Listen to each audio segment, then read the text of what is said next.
Yes. And we're going to talk to you about George H. Bush. George went to Phillips Academy until he graduated and turned 18, when he enlisted to fight for the USA during World War II. He became the youngest commissioned pilot in the Naval Armed Services. After he was honorably discharged, he went on to attend Yale, and after he graduated there, he moved to West Texas to take a job in the oil industry. Bush then obtained a seat in the House of Representatives for Texas, and then he tried unsuccessfully to run for senator. His friend Nixon felt bad about his loss and appointed him to ambassador of the United Nations. Bush then lost the VP Republican nomination and became the ambassador to China, and soon after the director of the CIA. He unsuccessfully ran for the Republican presidential nomination and instead became Reagan's vice president running mate, and they won. Bush then successfully won the presidential election of 1988. Bush as chief legislator. President Bush successfully worked with Congress in order to pass the Americans with Disabilities Act. This bill was proposed in order to ensure that discrimination of employment, public accommodations, and transportation would be illegal. Bush encountered a lot of gridlock in Congress.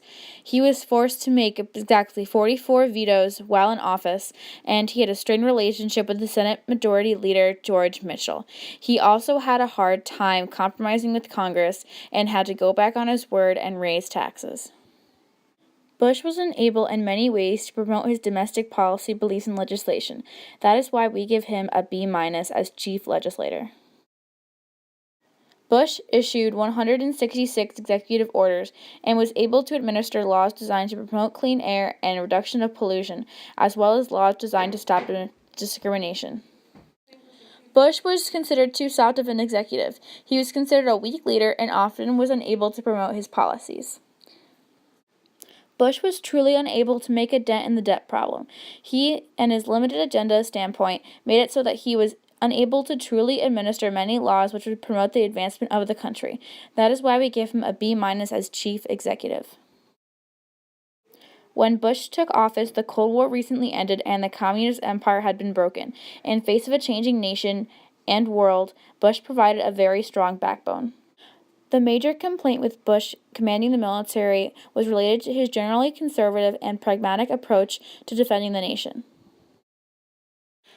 Already coming into office with the country having a budget deficit of $2.8 trillion made enacting major domestic programs difficult and limited. Bush pledged during his campaign not to raise taxes, so he found himself stuck trying to balance and reduce the deficit without adding on to the taxes. During Bush's administration, Congress was controlled by the Democrats, creating a hard situation for him to keep the economy at ease.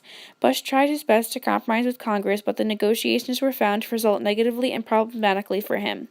The compromise went against his promises, and he did end up raising taxes.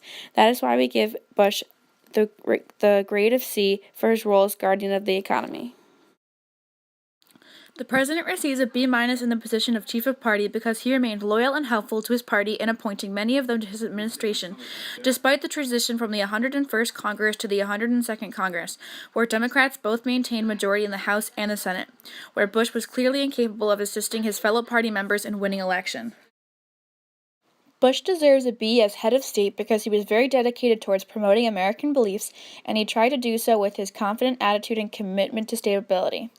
However, his calm approach was often considered to be carefree and conceited, and many felt that he did not have enough help to the country in terms of domestic affairs and representing the American principles and beliefs. Bush responded with elegance to the dissolving of the Soviet Union and negotiated the U.S. military's removal of Panamanian dictator Manuel Noriega from power. Bush also responded to the Iraqi President Saddam Hussein's invasion of Kuwait in 1990 and took force of the military strike that took place to drive Hussein out of power. Many criticized him for not being harsh enough when the Chinese were mistreating their citizens, especially during the Tiananmen Square Tank Man incident. Bush did not speak out against it and did not give the Chinese any repercussions. Many called him too nice and that he was too foreignly focused as a president. We give him a rank A because he used violence as a last resort in Kuwait and secured America's oil interest and had a great record of foreign relations while he was president.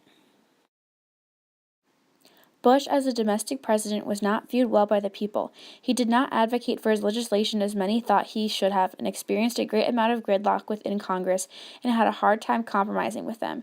He was not able to get a lot done domestically as president and angered many Americans by going back on his word about raising taxes. This is why we give him a rank D. Bush receives an overall grade of B because he helped America through some rough foreign times, but his lack of domestic power really hurt him as a president.